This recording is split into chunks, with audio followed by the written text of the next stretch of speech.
पहले बैन किया टीएलपी को, फिर उनके साथ मायदा कर, तो इसकी क्या एक्सप्लेनेशन? ये मैंने तो जो मायदा किया यूरोपीय यूनियन ने उठाई है, उसमें कहा कि इसको असेंबली में लाएंगे। मैं अलदम करार दिया और रूस ने और दूसरे मुल्कों ने, जो यूएई में भी इसकी बात हुई। कल सऊदीज में जब बात हुई तो वहां यूएई के लोगों ने कहा, मैंने कहा हमने कालदम करार दे दी। हमें अंदाजा है कि यूरोपीय यूनियन का कितना दबाव है।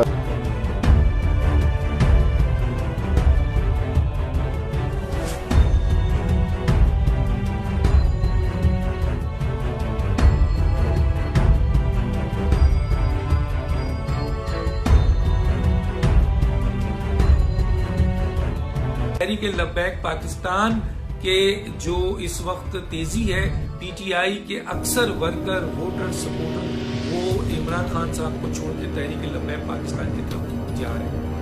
और इस वक्त तहरीक लब्बैक पाकिस्तान जो है एक मकबूल जमात है, बनती जा रही है। और सबसे ज्यादा अगर सियासी तौर पर किसी को नुकसान है, क्यों? क्योंकि इमरान खान साहब की हुकूमत ने तहरीक लब्बैक पाकिस्तान के साथ जो किया है वो बहुत बड़ा जुल्म है।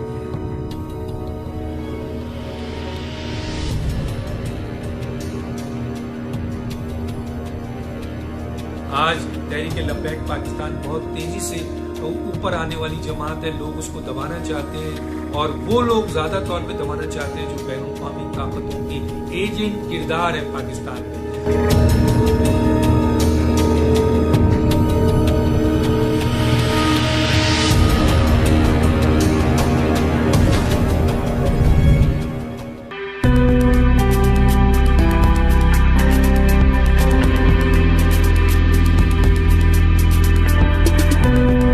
बेचा जा रहा है, यहाँ सबूत कश्मीर हो रहा है, सी पैक बंद हो रहा है, एटमी हथियारों को बंद करने की कोशिश हो रही है। आपके खत्म नबूवत के खिलाफ 4 दफा साजिश करने की कोशिश की गई है।